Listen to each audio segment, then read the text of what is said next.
কালকে বিকেলে আমি আমার মেয়ে আর আমার বড়দা গেছিলাম আমার গ্রামের বিলে। তো বহু বছর পর কালকে গেলাম বিলে, তো খুব আনন্দ হলো। আর ডোঙাতেও চেপেছিলাম, তো ডোঙাতে চেপে ঘুরতে ঘুরতে পুরনো স্মৃতিগুলো মনে পড়ে যাচ্ছিল। আগে যখন ছোট ছিলাম তখন দাদা, বন্ধু বান্ধব সবাই মিলে একসাথে যেতাম বিলে। তারপরে জলে নামতাম, পদ্ম ফুল তুলতাম, তারপরে পাতা তুলে বাড়ি নিয়ে আসতাম। তো খুব আনন্দ করতাম।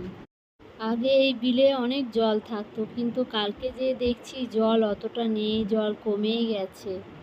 তারপর বিলে আসার পথে টালিমখানার মাঠ আছে, মাঠে আগে ফুটবল খেলা হতো, তো সবাই মিলে আসতাম ফুটবল খেলা দেখতে।